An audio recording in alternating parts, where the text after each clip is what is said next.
Alors, ce qu'on va faire, c'est on va aller au ministère, au département des sports pour joindre M. Mamadou Alimou Saïdou Bari, il est directeur national adjoint des sports.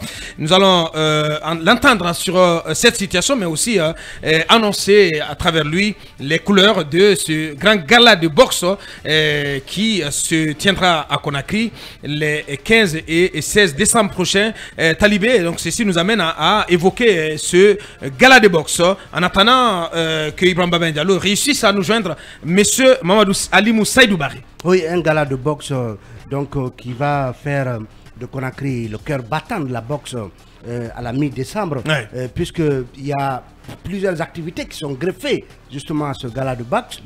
On parle d'une exposition culturelle qui va permettre de mettre en avant l'art, l'artisanat et les traditions locales. On parle également d'une campagne de sensibilisation à Boubacar contre l'immigration clandestine, la drogue, mais aussi plusieurs autres activités. Ouais. On va laisser le soin à M. Mamadou Alimou Saïdou Bari, le directeur national adjoint des sports, de mieux nous détailler tout ceci. Il est en notre compagnie. Bonjour M. Bari, bienvenue. Bonjour Boubacar, bonjour à tous, merci pour l'invitation. Merci. Un petit peu, c'est Mamadou Alimou Saïdou Bari. Ok, ben, on a eu du mal avec votre nom ce matin. Mamadou Alimou Saïdou Bari. Mamadou Aliou Sori Bari. Mamadou Aliou Sori Bari, directeur national adjoint des sports, à notre compagnie ce matin. Alors, dites-nous tout sur ce gala de boxe qui va arriver prochainement à Conakry. Quelles sont vos motivations en voulant organiser, les motivations du département, j'entends, en voulant organiser ce gala à Conakry, et qu'est-ce qu'il va se passer, qu'est-ce qui va ponctuer cet événement? Alors, merci encore une fois. Donc, oui, on entend organiser un événement exceptionnel à la fin de l'année, donc le 15 et le 16 décembre prochain.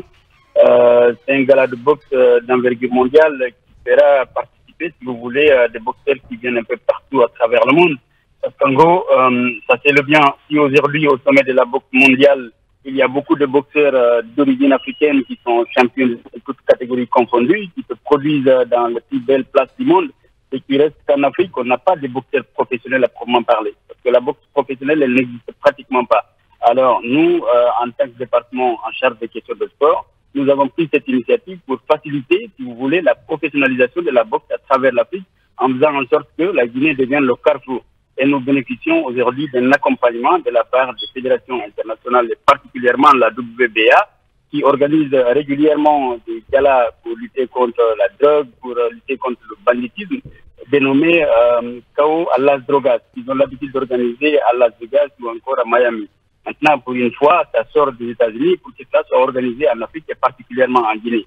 Et un événement qui sera ponctué aussi par la présence des légendes de boxe comme Mike Tyson, comme encore d'autres personnalités, les Jean-Claude Van Damme, que nous entendons ramener ici à Conakry pour célébrer la fin de l'année en beauté et montrer au monde que la Guinée est là, elle est stable et que c'est une Guinée qui aussi est en train de progresser.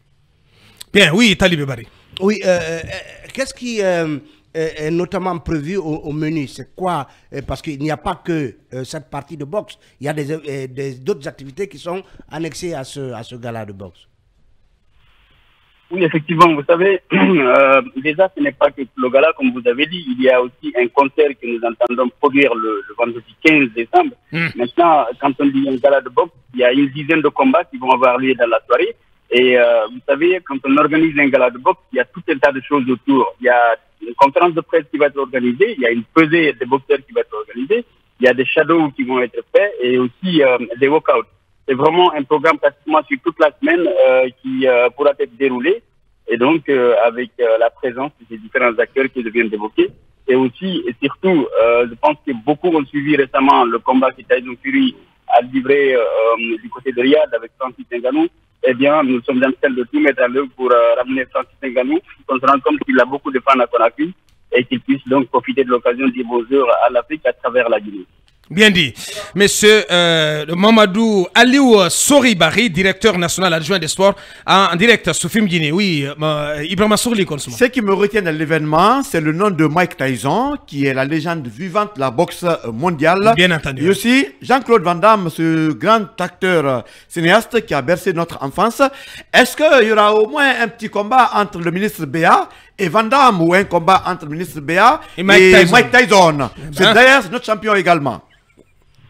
Eh bien, vous faites bien de le dire. Moi, j'aurais proposé plutôt un combat d'exhibition entre les deux ministres dans ce cas et votre désir, Boubacar. Oh non, pas qu'un footballeur, non, n'allez pas éluder la question comme ça. Non. Droit dans les cordes. Droit dans les cordes. Moi, je suis pas boxeur, moi, je suis footballeur plutôt. Voilà. Invitez-moi sur une pelouse de football. Voilà. Allez. Bon, il n'y a pas de problème. Bien. Mais pourquoi pas? Je pense qu'on offrira un combat d'exhibition. Il n'y a pas de raison. Et puis, écoutez, vous savez, la boxe, quand on l'a dans l'âme, c'est pour toute une vie. Maintenant, il y a la boxe quand on est actif, il y a aussi la boxe quand on est plus actif. On a vu Mike Tyson qui a fait un combat d'exhibition avec Roy Jones Jr., vous vous souviendrez, il y a un peu plus de 2 ans de cela. Et c'est pour vous dire qu'à tout âge, on peut décider de faire les combats, mais des combats d'exhibition qui ne rentrent pas dans les règles de la boxe normale. Ouais. Mais rassurez-nous qu'il est prévu que le ministre Béa, l'ancien boxeur Béa, soit sur, on dit, sur le tatami, hein. Sur le ring, vous voulez dire. Sur le ring. Oui, sur le ring. Pourquoi pas? Je vous assure qu'on pourra vous offrir... oui, bien sûr. C'est pas le Kung Fu. Mais ça le fera aussi. Et donc, c'est prévu. Une partie d'exhibition. Une partie d'exhibition, au moins. Bien, où vous en êtes dans les préparatifs, monsieur Barry? Écoutez, les préparatifs vont bon train. Aujourd'hui, on est en train de mobiliser tout. Je veux dire, le matériel qui permet de... Parce que vous savez, quand on veut quand même produire un événement en DISA, il faut avoir un ring, avec les normes. Et le ring, il est aujourd'hui là, un ring olympique. Il faut aussi avoir d'autres outils, certains standings qui, malheureusement, nous ne disposons pas de place, nous, mais on est en train de faire venir tout ça. Donc, vraiment, en ce qui concerne les préparatifs, les choses avancent bon train. Et aussi, les acteurs qu'on a cités qui vont rallier Conakry sont en pourparlers et d'autres sont en train de préparer leur agenda. Et aussi, il y a un autre élément très important que je voulais souligner par rapport à cet événement. Croyez-moi, c'est que vous vous souviendrez du combat qui s'est passé au Congo-Zaïre entre Mohamed Ali et Georges Foreman en 1974. Eh bien là, le petit-fils de Mohamed Ali, qu'on appelle Nico Walsh, il viendra boxer à Conakry à l'occasion de cet événement-là. Wow. C'est très bien. L'accès. Alors, peut-être une dernière question de ma part. C'est qui finance cet événement, ce gala de boxe? Alors, ce gala de boxe est financé particulièrement, en tout cas pour l'essentiel, à travers les partenaires. Vous savez, on a une expérience dans le domaine, on sait très bien d'habitude comment ça se passe. Eh bien, quand on a des sponsors qui sont intéressés pour la visibilité de leur insigne, et il va de soi qu'ils puissent participer. Et donc, le financement d'un gala de boxe, ça se passe sous plusieurs angles. Ça peut être les partenaires, donc les sponsors, mais aussi ça peut être les droits de diffusion, qu'on appelle les pay-per-view, au cas où on arrive à en vendre. Oui, dernière question, Manu. Et pour ceux qui voudraient, pour les Guinéens qui voudraient assister à cet événement, l'accès est-il gratuit ou payant? Alors, nous sommes en tout cas en train de mettre tout en œuvre pour que, déjà je rappelle que ça se passera à l'esplanade du Palais du Peuple. Oui, c'est noté. Votre information. Oui, c'est noté. Voilà, effectivement. Et mieux, nous on fait en sorte que si paiement il va y avoir, qu'il y ait vraiment quelque chose qui soit abordable, qui permet à la population de pouvoir venir rester à côté de ces légendes-là et aussi voir ce spectacle, ce gala de boxe. Derrière, l'objectif, c'est, comme je le dis, c'est de professionnaliser la boxe à travers le pays. Et ça, le ministre, il en est vraiment très engagé par rapport à ça. Ouais. Et que l'on fasse en sorte que non seulement à Conakry, mais aussi à travers les différentes régions, on puisse avoir des clubs de boxe et que derrière, les gens puissent vivre aussi de la boxe parce que la preuve en est que du côté des États-Unis, quand vous prenez les Mike Tyson, les Mohamed Ali, qui aujourd'hui, ce sont des noms planétaires, ils en sont sortis simplement à travers la boxe. Donc oui, on croit qu'on peut aussi fabriquer des Mike Tyson et des Mohamed Ali en Guinée dans le futur. Bien. Monsieur Mamadou Aliou Soribari, directeur national adjoint des sports, on ne va pas le lâcher comme ça. Monsieur le directeur, il y a des échanges épistolaires très houleux entre le ministère des Sports et le CONOR. Qu'est-ce qui se passe? Parce qu'il y a eu ces deux courriers du ministre dont on pense qu'il y a des informations approximatives en termes d'accusation contre le Conor et on a vu la réplique cinglante du Conor. Ouais. Qu'est-ce qui se passe, M. Barry? Qu'avez-vous à nous dire là-dessus, M. Barry, en 2 minutes chrono, s'il vous plaît? Alors, au risque de me tromper, je trouve quand même parfois regrettable quand je vois certaines choses sur la presse publique, parce qu'en gros, vous avez dit des courriers et non des communiqués. Et si je vois même ces mêmes courriers se balader sur la toile, je trouve ça regrettable. Je pense que ce qui se passe aujourd'hui, le département ne fait que prendre ses responsabilités. Et j'entends souvent dans les commentaires dire oui, une question d'émission de l'État. Et les gars, à un moment donné, il faut qu'on soit un peu sérieux dans ce pays. Soit on prend les responsabilités qui s'imposent, on agit en conséquence, ou on fait du laxisme et en fin de compte, on s'en sort pas. Nous avons hérité une situation qui n'est pas reluisante avec des fédérations à problème. Il fallait à un moment donné donc que l'on cherche à comprendre ce qui se passe, à expliquer, à juger, puis proposer. Et c'est ce qu'on a fait de façon méthodique. Et maintenant, les différentes fédérations là où il y a des problèmes, y compris la Fédération guinéenne de football, on essaie simplement si émission devrait y avoir. Comment voulez-vous que la FIFA elle-même, qui est une association et qui est régie par les... Oula, c'était sur une très belle lancée, M. Mamadou Alimou, plutôt. Mamadou Aliou Sori Barry, directeur national adjoint des sports. Peut-être que nous allons l'inviter carrément ici en studio. Il est quand même le langage du job. Il était parmi nous ce matin, M. Mamadou Aliou Sori Barry, directeur national adjoint des sports.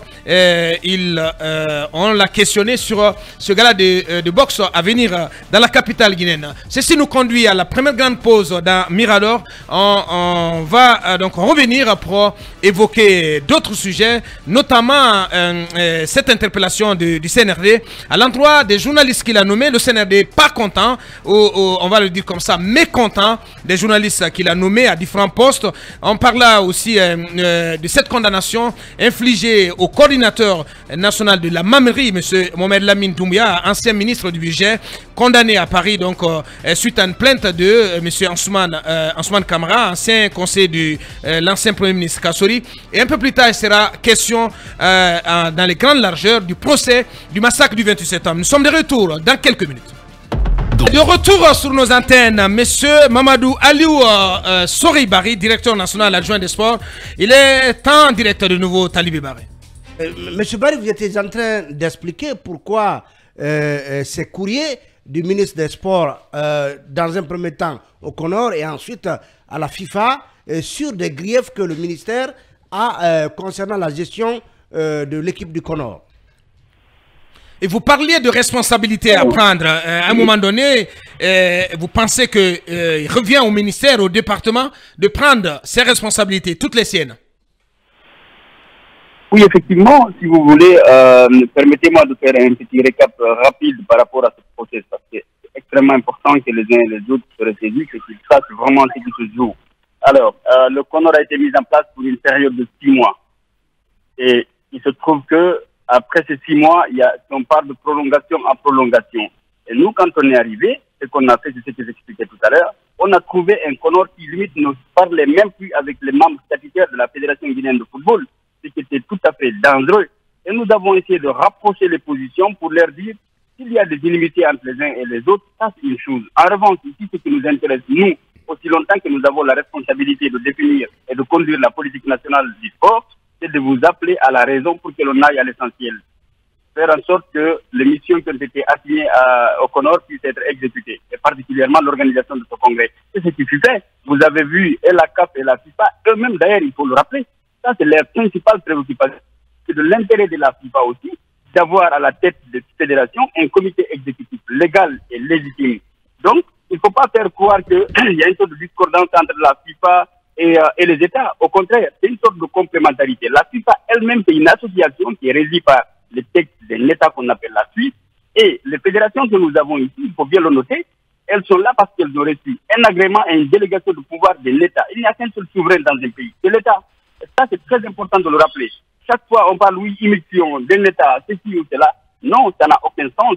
Raison pour laquelle vous êtes, peut-être vous avez bel et bien vu, lorsqu'il y avait cette crise aiguë, la FIFA et la CAF sont fait représenter ici à Conakry. L'État guinéen a pris ses responsabilités avec une implication pleine et entière de toutes les autorités à tous les niveaux. y compris le gouvernement, et on a pu faire en sorte qu'on ait un chronogramme qui aujourd'hui est en train d'être déroulé. Mais vous imaginez bien, Boubacar, vous-même au sein de votre boîte, si vous assignez des missions à des personnes, il va de soi que chaque fois que vous avez la possibilité de venir vérifier, d'être certain qu'on tend vers la mission, vous devez le faire. Si une mission, elle doit prendre fin un samedi, si elle doit prendre fin un samedi, c'est normal que Boubacar vienne un vendredi soir pour demander à ses employés où nous en sommes. Et c'est normal aussi qu'on soit informé en amont des démarches. Effectivement. Donc nous, c'est ce qu'on a pu faire. Et je vais quand même rappeler quelque chose de très important, Boubacar, par rapport vraiment à cette histoire-là. Parce que ici, dès que le vent tourne vers des intérêts parfois mesquins, on essaye de jouer à des petitesses et nous, vraiment, on ne rentre pas dans cette bassesse-là. Le département est aujourd'hui, dans le cadre des réformes engagées, en train de préparer des conventions de collaboration avec toutes les fédérations, qu'on appelle des conventions d'objectifs, de résultats et de moyens, qui définissent clairement le rapport qui existe entre l'État et les différentes fédérations, de sorte que ce qui s'y passe, on le sache et que ça se passe dans les règles de l'art. Ce n'est pas une sorte de façon, on n'est pas là pour réinventer la roue, on fait ce qui se passe ailleurs. Figurez-vous bien que même la Fédération guinéenne de football, jusqu'à notre arrivée, elle n'avait même pas un agrément. Vous ne trouvez pas ça quand même scandaleux? Et le ministre que vous voyez là, qu'on l'apprécie ou pas, qu'on l'aime ou pas, à un moment donné, il faut savoir vraiment reconnaître la valeur des gens. Le ministre qui est là, c'est non seulement un sportif de haut niveau, donc qui a une expérience de par son vécu, mais au-delà de ça, c'est un administrateur aguerri parce que je ne suis pas en train de faire ici la promotion ou l'apologie d'un homme, mais je suis en train de vous parler d'un homme que j'ai pratiqué. En tant qu'élu local, en tant qu'élu sur le plan national, c'est quelqu'un qui connaît très bien le sport. Et aujourd'hui, les réformes que nous sommes en train de mettre en place, c'est dans ce sens-là. Donc vraiment, on veut appeler les uns et les autres à la raison. Nous, le principal objectif qui est le nôtre, c'est d'aller vers l'essentiel. Le congrès du 25 novembre, on l'organise, on met en place un comité exécutif légal et légitime capable de piloter la politique de la nation en termes de sport tel que défini et tel que aussi envisagé par la FIFA. Et on avance, c'est ça le plus important. Et bien voilà, et c'est le mot de la fin, en tout cas dans le cadre de cette interview. Grand merci à vous, monsieur Mamadou Aliou Sori Barry, je rappelle, directeur national adjoint des sports. Merci d'avoir accepté, d'avoir répondu à nos questions ce matin, monsieur Barry.